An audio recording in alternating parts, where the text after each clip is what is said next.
আইয়ুব নবীর শরীর পছন্দ ধরে জিহ্বার মধ্যে এক কীড়া ফুঁকে ধরছে। এতদিন আইয়ুব নবী পোকার কামড় সহ্য করছে, একটা বারের জন্য আল্লাহর কাছে কোনো অভিযোগ করে নাই, আল্লাহর জিকির বন্ধ করে না। যেই মাত্র জিহ্বার মধ্যে কীড়া ফুঁকে ধরছে, আইয়ুব নবী একটা ডাক দিয়া কয়, আল্লাহ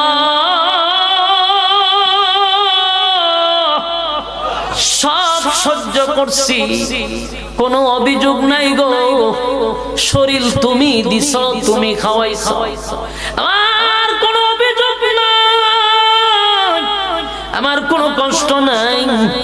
কিন্তু আল্লাহ আজকে আর পারলাম না, যে জিহ্বাটা দিয়া আমি তোমার নাম উচ্চারণ করি গো মালিক, আমি তোমার নাম যখন জপি আমার শরীরে কীড়া পোকের কামড়ের চেয়ে তোমার নামের মজা অনেক বেশি।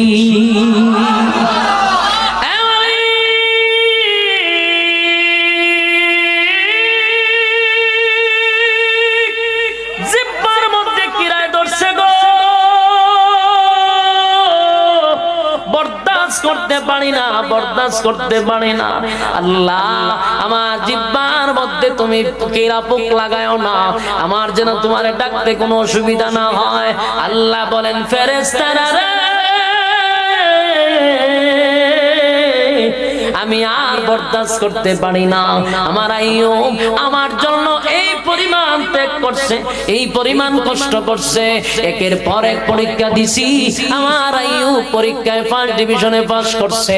এবার জিহ্বার মধ্যে কীড়ায় ধরছে, আমার আইয়ুব আমার কাছে দরখাস্ত করছে তার জিহ্বাটা যেন আমি হেফাজত করি, আমি আল্লাহ পারতেছি না। তাড়াতাড়ি তাকায়া দেখ, আমার পয়গম্বর রে বলো সামনে একটা জায়গা আছে।